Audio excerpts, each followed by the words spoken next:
Hello. Welcome to another episode of The Horrific Podcast. We're two friends who live in different places but share a love for scary movies. Each week we both watch the same movie on our own and then record a conversation together about what we liked, what we hated, if we were scared, and maybe even some larger truths about why people watch horror movies in the first place. This season we're going to be focusing on horror subgenres and how they've changed over time. Hope you enjoy it, and thanks for listening. So as we continue season the 13th, we last week wrapped up our, mini series on slashers. So we started off with 5 episodes on zombies, and then we did 5 episodes on slashers and how each of those genres have kind of developed and progressed over time. And so this week is going to kick off something new. Yet again, another classic section 2. I'm really looking forward to this one as well. So I've got a question for you to start with. Yeah. What immediately comes to mind for you when I say haunted house? Hell House LLC. That's like the defining movie for you for haunted houses? I think so, but that was more so just based off of research. So I think I should have been asked before doing some research for the show. But I think when I think of like haunted house, I think either like I just think of like the classic story, like the thing that's been around forever, just kind of finally put on film. That's, I guess, the way I see it, because ghost stories are like in any literature ever, I feel like. Yeah, and I think the idea of like the creepy old house is a thing that is a big deal in horror movies, but also has worked its way into lots of other stuff too. Yeah. Like lots of movies about, maybe like kid kind of adventure movies. There's almost always like that one house on the street that's scary. Yeah. It's just a thing that's sort of like embedded almost in like the human experience. Yeah. And I think what haunted house movies do is they take you or take characters and put them in a situation where they have to be in that creepy house that everybody's afraid of and don't want to go into. Right. And it's kind of a neat take. And for me, the immediate association is going to Kansas City last October and going to the haunted houses there with Donnie. And when I say haunted house, I don't mean like a historical place or a ghost tour. I mean like they convert some old like warehouses into like haunted house attractions, and then you pay for tickets and you go walk through them, and they are super elaborate. I think we did 2 or 3 that were just completely over the top, and it's a really popular thing, but at some point we should go there together and do that, because It was such a cool experience, like on a whole different level than anything I've been through before. Yeah. And that's just like a really pleasant memory, but it's almost, it was cool. It was over the top, but it was also kind of like a campy experience a little bit. Oh, yeah. Yeah. You know what I mean? Like going through a haunted Absolutely. house attraction. Mm-hmm. And so I think when we first started talking about what comes next and, what do we do after slashers, I was not like hot on the idea of haunted house movies. Yeah. Because it just feels like, it just makes me think of like corny stuff. Like, wasn't there like an Eddie Murphy movie or something about haunted houses that was just kind of over the top? But then that made me interested though, because it's like, okay, well, if that's the way haunted house movies are, then why do they keep getting made and why are they still successful? And so I did some reading, and I'm not gonna lie, it changed my perspective. Well, I think the campy feeling that you get just like when you think you're involved with that, or like that you had when you went to the haunted houses, like that's the same kind of feeling I feel like the 3 of us had, me and Donnie, where when we were recording, because the rumor was that the recording studio that we were staying at, like we were staying at an apartment above it, was haunted. And you just had that kind of creepy feeling the whole time. And like, I never wanted to go in there by myself. I play tough. I literally moved a bed into the room with you and Donnie and slept between, because like the rooms were like, there was 2 twins in one two room. bedrooms. Yeah. And I was like, wait, why the hell is this a thing? Like, no, I'm not sleeping in this room by myself. and literally just dragged to bed and put it like in between you guys, and was like, "Dude, ghost comes, it's getting y'all first, and then I'm out." But it's just, but like that whole feeling we had, like I had while we were there, like after we recorded, it was super late. Like we were kind of trying to wind down, showering and stuff before going to bed. Like it was just a creepy feeling. But like I wish we could go back to that time. Like I just had so much fun, So yeah. And you remember my house in Oklahoma, and that certain people wouldn't go into it when I wasn't there for similar reasons. Frank. Yeah, I hadn't thought about Frank in a while. But we definitely attributed a lot of strange happenings in that house to a ghost named Frank that lived in the attic. Yeah. In fact, the people who bought it, I know, like I'm friends with them on social media, and they had a kid, and I just think like, oh, that kid's gonna be screwed. Like that kid's just gonna be scared shitless. Yeah. Or maybe we'll just like make friends and grow up not realizing that it's not normal, Yeah. So she'll have a book out, me and Frank. Yeah. Yeah. But anyway, in doing some reading about haunted house movies specifically, I found some cool stuff to talk about, and this is also an excuse to go back and watch some horror classics that we haven't had a reason to watch yet, and so I'm excited about it. But go ahead. Oh, sorry. I was just gonna say, even myself, like I'm not, the biggest like on ghosts or anything like that, but like I'm stoked to kind of go down and like at some of the movies that we have on the list. Or all of the movies on the list that we have, I haven't seen. So I think like I have something like subconsciously where it's like, where it's just like not necessarily too believable for me. So I just kind of skip over them. So I'm just looking forward to watching something new. And here's the thing. They're really popular movies that we picked too. So I just literally was just like, nah, I'm good. I'm not going to do it initially, but now I have to legally for the podcast. Yeah. Yeah, and I found something from Leonard Maltin of a podcast called Maltin on Movies that I think is really helpful for framing this whole discussion moving forward. And he said, "It has never been what you see, but what you think or fear you may eventually see. And that concept has not changed. You don't need visual effects to create that atmosphere. That's why these movies are timeless." And so I'm excited because I do feel like, this whole idea of being scared of the unknown inside what is supposed to otherwise be a safe place is a very timeless theme in horror movies and other movies for that matter. But it does also tap into something very basic about human psychology. And I think that one reason, that there are certain things where you have older movies that don't age as well because they didn't have the same level of visual effects. And so they look just kind of goofy by today's standards, or, rules were stricter. And so you couldn't have as much violence. And so like, the movie Psycho is still effective today because of what it did psychologically, not really because of it had a lot of, stabbings and over the top blood. Like it didn't have like the elaborate murders of like the Giallo movies or something. And I don't think you could show Psycho to a hardcore slasher fan today and expect it to have the same impact on the same level. Whereas I do think the psychology of haunted house movies is a thing that translates a little bit more directly. And so I think we're going to have a little bit more of a consistent experience over time with this, which I think is really cool. Yeah, that's a good way to look at it. And I think that we also might run into a few films where they know like that's the case as far as like, it's kind of on the watcher's imagination and all that will kind of play into it. So I'm kind of looking forward to seeing any obvious option or any obvious examples of something like that in these films. Yeah.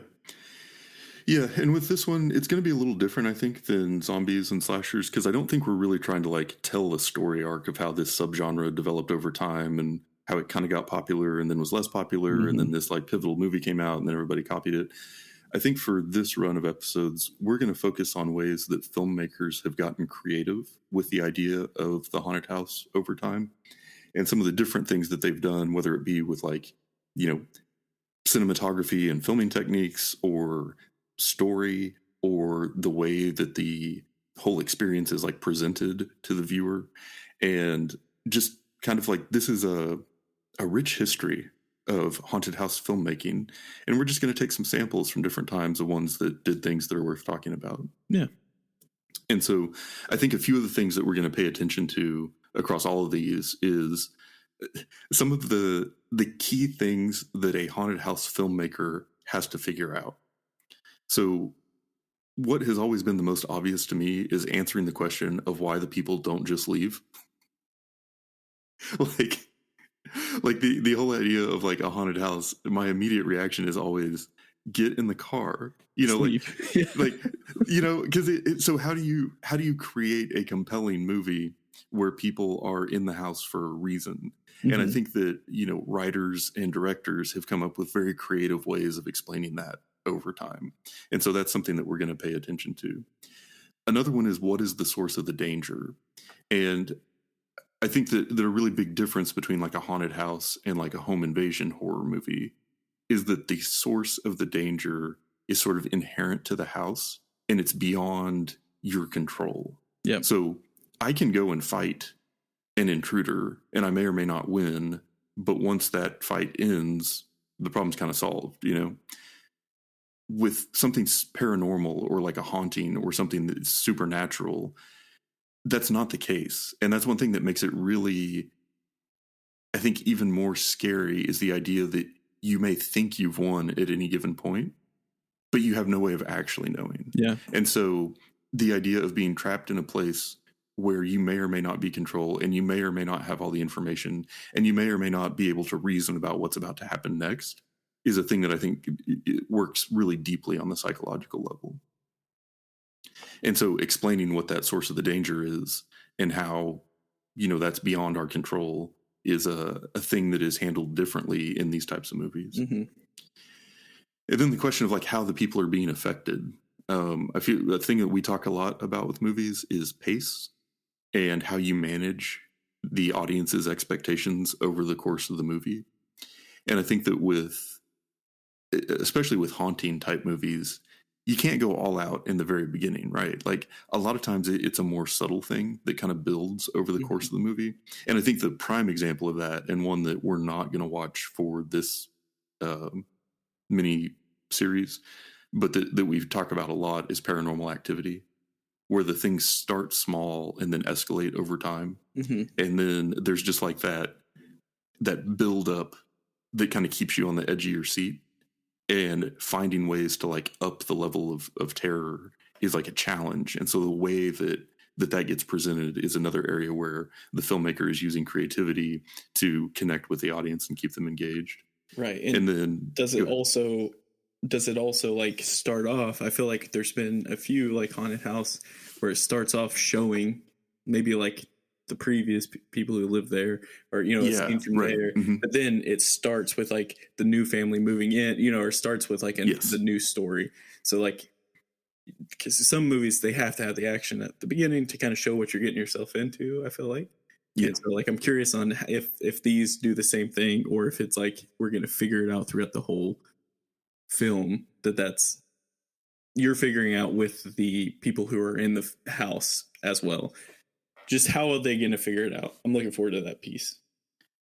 Yeah, definitely. Like, how do they uncover more information about what's happening? Right. Is a big piece of kind of the plot of these movies. Because if going into it, it's like telling your kid, "Hey, that's hot. Don't touch it." And they touch it. You're like, "Hey, we told you don't touch it." Right. There's no real suspense or mystery on that one. Right. Yeah. Sorry. Yeah, and then the last thing is just sort of like how the movie's made and presented to the viewer.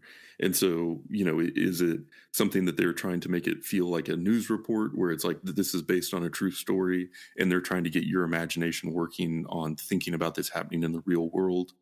Or is it more of we're just going really over the top with the visual effects and we're relying on the impact of that to be the thing that, keeps people scared or engaged? So anyway, those are some of the things we're going to pay attention to as we go through all of these movies. But I think the place we have to start this discussion from the tippy top is to go all the way back to something that has often been called the first horror movie.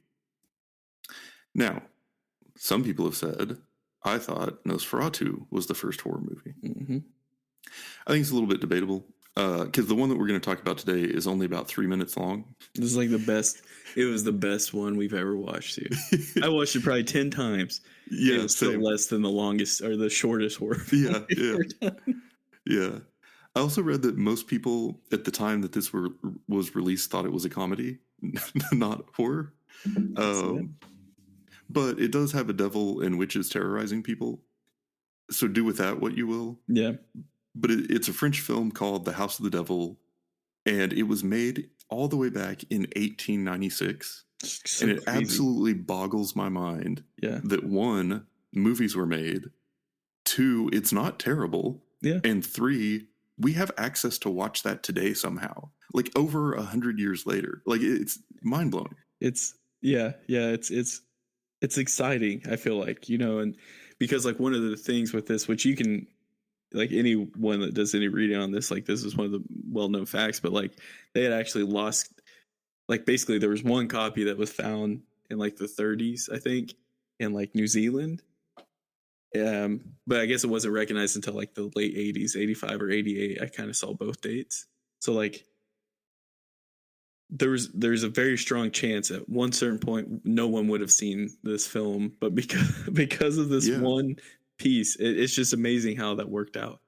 And it ties in, like it's been called the first horror film. I've also seen where it's supposedly like the first adaptation of a vampire as well, because of the bats that are in it.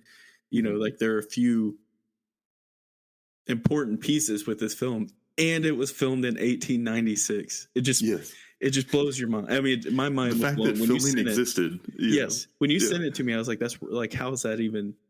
And also, like, how did we miss that in the 100 Years of Horror? Like, I completely missed that. So I'm just excited all around to even though it's 3 minutes, I was stoked to do it. Yeah, and really it's more of a short than a movie. And I think that's why maybe it doesn't show up on some of the other lists that we've looked at for historical stuff. But this one is obviously a silent film. But and it's very grainy. Like, it's not a high definition film whatsoever. But I thought some of the visual effects were surprisingly good, given my expectations about something made in 1896. No, 100%. Like, a lot better than expected, and B, it's like, wait, like if this is where it started off, then why do we have some periods where like it's terrible? Right. And maybe it's our expectation thinking that it should just be better in the 80s. But yeah, no, I was, and then if you think about it, like, as now that everyone can film anything, with cell phones, like it makes sense to some of the trends that you see nowadays of like people like, you're filming someone, have them stop, stay in the place, and then you stop recording, add something behind them, and then start recording again, so it looks kind of like a fluid motion, and something all of a sudden appeared in the background. And I think that there's similar things that they did to get these effects in in 1896, but it just makes me feel strange saying that in 2023 we're using the same effects from something back in the 1800s. It's just, for film, it's just crazy. Well, it really speaks highly of the people that made this, right? Yeah. Like they obviously discovered and tapped into some very effective techniques, like smart for techniques. presenting, yes. Like a moving picture. So, yeah. And so, in the past, we've talked about several silent movie horror films that have like the dialogue cards. This one didn't have that. So the story is very loose. You don't really get background on what's happening or why. But I guess it kind of high level tells the story of like a devil in a castle and 2 men who come in and get terrorized. I mean, that's kind of the premise we're working with here. But if you break it down, it really does have a lot of kind of the hallmarks of what haunted house movies have been over time. Like, a lot of the elements in this are elements that have been repeated for over 100 years at this point in this subgenre. And so I know that there was some debate about like, well, is it actually a vampire movie? And yeah, sure, there were bats, but also this did a lot of haunted house stuff. And so if you really break it down just to kind of high level points, you know the place is haunted because you see the devil in the beginning and you see the things like appear and disappear. Two guys who don't know that it's haunted walk in. There's some kind of like lightweight creepy stuff, like the benches disappearing and reappearing, the skeleton that pops up out of nowhere but isn't actually dangerous. And then over time, it escalates into real danger, like the witches that appear and come after them. And then one of the guys gets so scared that he jumps off a balcony to escape. And then the other is finally, at the very end, able to use a cross to narrowly escape the devil who's finally coming to kill him. And so you could basically stretch that out. Like if you made it just a little bit more generic, like that's the same basic story arc of like Paranormal Activity to a large extent. That's the same kind of basic story arc to like The Conjuring. You know, like all these other haunted house movies have that same, you as the viewer know one way or another that this place is more dangerous than the people in the film. They come in and don't know what they're getting into. Creepy stuff starts happening. It escalates over time. It gets to the point where people are on the verge of either like dying or being possessed or whatever. And then either they die like the guy that jumped off the balcony to escape, or they're able to somehow overcome the evil and get to safety. So it's just, I thought for a 3-minute film, it really just kind of summed up nicely exactly what we're going to be talking about for the next 5 or 6 episodes. No, exactly. That's exactly it. Yeah. It's also strange to think about with this, just going back to like how long it lasts based off of like all the stuff that happened, you know, in the early 1900s in France. Like it's crazy to think that this film survived. Oh yeah. You think you know, with world wars and all that, like that's, it's crazy. Yeah, I think in the future, the lesson is just like send backups of all your stuff to New Zealand. Yeah, no kidding. Yeah, no kidding. But no, you're absolutely right though. Like in a weird, you know, in not in a weird way, but like I'm glad they did, because like you said, this sums up exactly. I feel like they had the formula in 1896 that's still being followed today. It's crazy.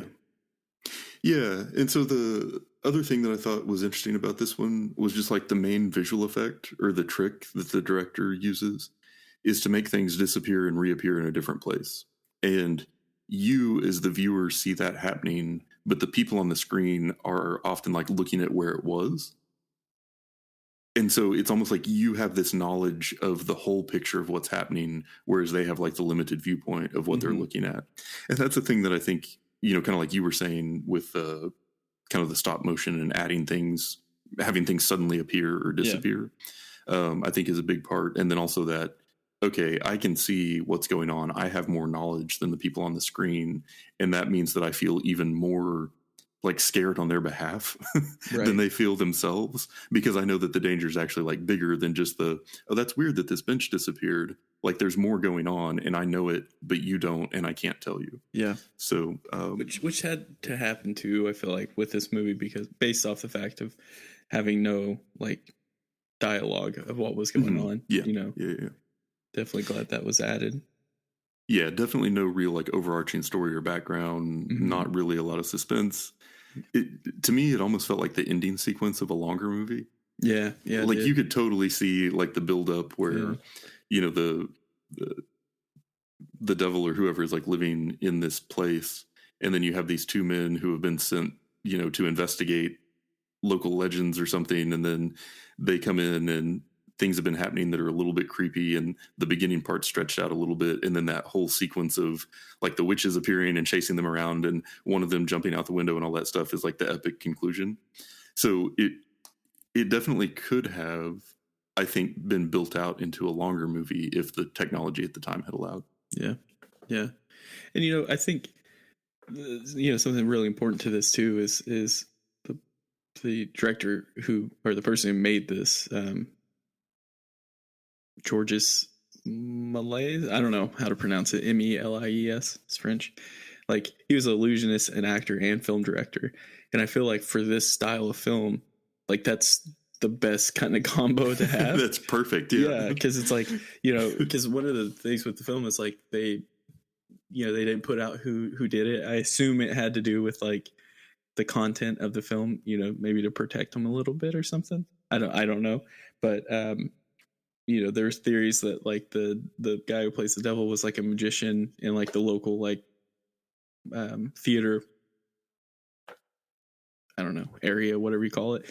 And so it's like, oh, that definitely makes sense. And then also knowing that, he did, a trip to the moon, which I've never seen, but it's always like on like any like greatest film things because of the inspirations from that film, the effects, I mean, just all of the above. So like it was definitely like a perfect storm. And it's kind of cool, I feel like, in a way, knowing that like this was maybe in a way like his like the work that you do to get a master's degree, whatever, thesis in a way, like where you put out this like short film, but it's like, oh, this is what we can do. And then he was able to go on and make, other films, including the 1902 one that's A Trip to the Moon, Yeah.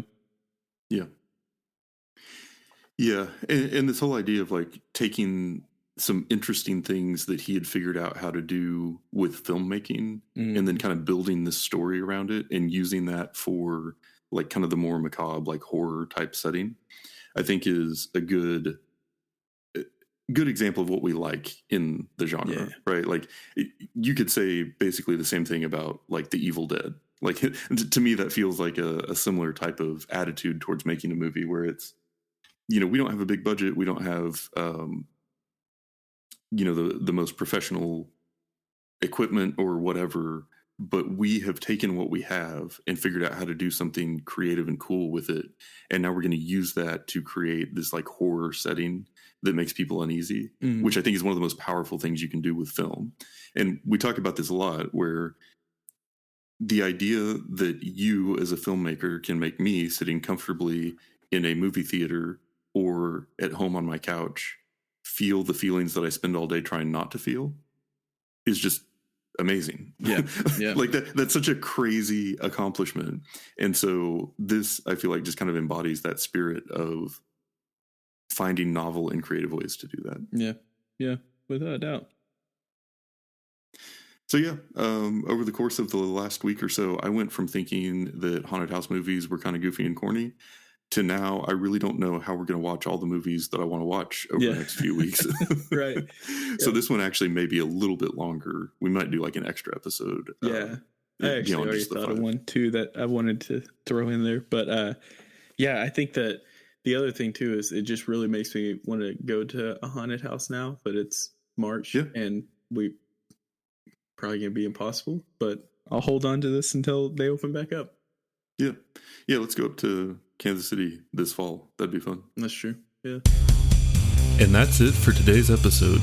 If you've listened this far, then thank you, and we hope you've enjoyed it. We're always looking for new ideas, so if you have any questions, comments, or movie suggestions, please send us an email at thehorrificpod@gmail.com, or feel free to comment on or message our Facebook page. Just search for The Horrific Podcast. Thanks for listening.